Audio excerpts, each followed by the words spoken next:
Amongst the old Norse gods, there is a golden-haired goddess whose quiet grace holds the strength of the storms and the promise of the harvest. Her name is Sif.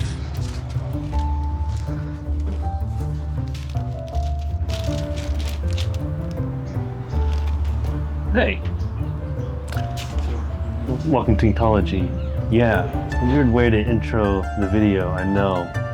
But I got a couple minutes of sun. I wanted to sketch out this drawing of Sif in a very seductive pose. And I figured, why not start the video like this? Yeah, I know, it's weird. But I'm gonna start drawing and then I'll intro it better after this. Now, before I begin explaining her history and who Sif is to the Norse gods and who she is to Thor, I want to talk about the layout of this drawing. I kind of have her posed leaning back against the wall, her hands in her hair. She's known for her golden hair, and even after Loki makes her new hair, it's even more beautiful. Her golden hair is just mainly what she is known for. Pretty much it. That and the harvest and a few other godly things. But the pose, I wanted to represent a female leaning against the back with her hair kind of coming from her back, being a cushion to her, but also coming around and wrapping in between her legs and around her body. This is to kind of show the importance of her hair and kind of what she thinks of her beauty. I took the freedom to create her own outfit and design this outfit to whatever liking I want, and a little bit to the Norse, but mainly my own style. Okay, now we're inside. I want to complete it here because outside was just very hard to kind of get the camera to follow the sun and get the angle and all that stuff. You saw how troublesome that was.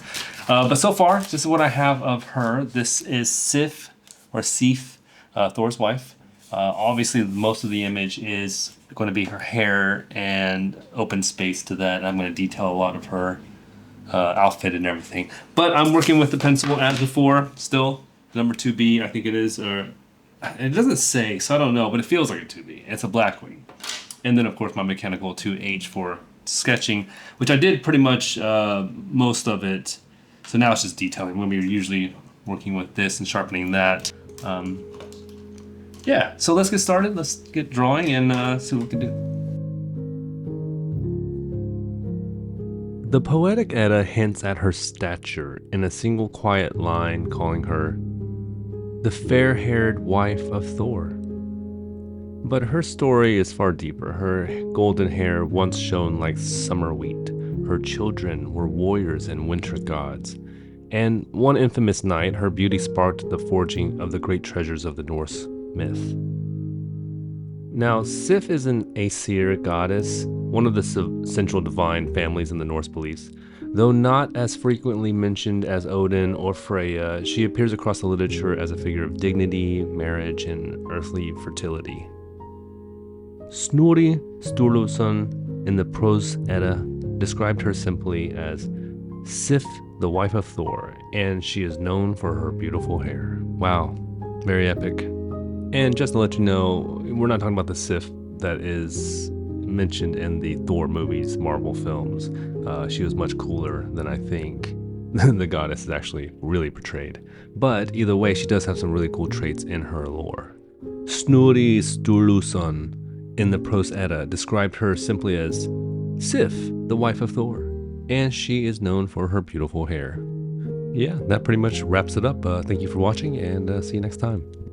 Just kidding. The Poetic Edda reinforces this image again and again. In the Skaldskaparmal, her hair is described as the kinnings of a bushy glory of the earth, a poetic way of saying that her hair symbolizes the grain fields of the north. Her name comes from Sivjar, meaning marriage alliance, emphasizing her divine role as a sacred bond between families. Now, the marriage between Sif and Thor is more than a mythical pairing, it's a symbolic union. Thor, the Stormbringer who reigns nourishing the crops and stuff like that. Sif is the grain fields themselves. In the Harbarslod, Thor boasts of his household and his return home. To Sif I go, she who waits for me. The Harbarslod, verses 48. This small line tells us something human. Sif is Thor's anchor, his home, his stability, his peace. And when they come together, they have a daughter, Thrud, whose name means strength. Sif also had a son named Urr, one of the oldest gods in the Norse pantheon. The Poetic Edda calls him the bold bow god, the ski runner, the shield wearer, which are interesting things to be named, but sure enough. Urr's father is never stated in the poems, and so we don't really know where Sif met this guy at, but these are her children. But now let's get into the main story where she really shines and what she's really known for in the whole Poetic Edda, and that's the story of Loki's trick. The cutting of her hair actually appears in both mythic traditions and is referenced in the Eddiatic poetry, and is one of the most important events in the Norse storytelling because it sets off a chain of reactions that shape the fate of the gods, nearly all of them, the ones that we care about at least. The story begins quietly. Sif slept. Her long hair spread across her pillow like sunlight. Loki saw this, and the Poetic Edda describes his nature with a single phrase: Loki, the slanderer of the gods. In a fit of mischief, or jealousy, or perhaps simply boredom, Loki crept up and cut off every strand of Sif's golden hair. Now, you could just imagine how infuriated she was. But when Thor discovered this, his rage shook the walls. Snorri writes that Thor threatened to break every bone in Loki's body, which would probably have happened. But in a desperate escape, feeling trapped, he fled to the dwarven smiths, the son of Ivaldi. There, he begged them to forge new hair for Sif. Hair made pure of gold, spun so fine that it would, behave like real hair. Which makes me wonder if she would need to use shampoo or any kind of cleaner. Anyways, when Sif placed it upon her head, the golden strands grew into her scalp, shining and living once more. Golden hair. A Poetic Edda stanza describes this miracle. They made fair hair for Sif, as smooth as spun gold. Yeah, I know these lines are pretty much exactly what I'm telling you, and much more simplified. I apologize, this is poetry. But in this story, because Loki kept lying and provoking wagers, those same dwarves also forged the weapons and gifts for the other gods, like Mjolnir, Thor's hammer, Gungnir, Odin's spear, and the Skivbladnir, Freyr's ship. And a side note, I'm using these new pens, these Zebra inking pens. They're new to me, they're fine tips, and just to let you know, they are amazing. I really enjoy them, and I'll probably be moving over to these pens drawing further on. They are quite nice. And the black goes on beautifully. Okay, so Loki ends up messing up her hair and then having to forge a whole bunch of weapons and gifts for the other gods. Now, Sif appears directly in the Lokasena, one of the most revealing poems culturally because of Loki slandering every god and goddess at the feast. But when he turns to Sif, he hesitates. He calls her beautiful, Sif of the shining hair. But he does accuse her of a single impropriety. But compared to the vicious insults he hurls at the others, his remarks to Sif are almost gentle. This suggests something. Sif held a high moral status in Norse culture. Even the trickster avoided mocking her too deeply. Probably because she was really, really, really good looking. And this right here just shows that she was respected, she was seen as noble and dignified as a figure, a guardian of order and home. Oh, and don't forget to like and subscribe to this channel. That'd definitely help me out, and I'd be very appreciative of it. Thank you guys. Let's get back to it. As for her children, Uller says that he is a warrior, best with the bow. He is linked to duels, winter, oaths, and survival, which reflects the harsh northern environment.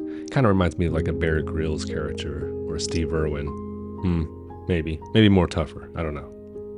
As for Sif's daughter, Thrud, her appearance is in the poetic metaphors where warriors are sometimes called Thrud's protectors, implying she embodies strength, defense, and virtue. Now, Sif then is not only a wife, but a mother of gods tied to winter, strength, and battle. Though the Eddas never plainly label her as a fertility goddess, the symbolism surrounding Sif is unmistakable. Her hair represents grain, Thor's storms brings rain, Uruz governs winter survival, Thrud's embodies might. Sif stands for the center of these cycles, the earth that receives the storm. But why use her hair as a metaphor for gold? Because the Norse saw her as the very image of harvest, wealth, and prosperity.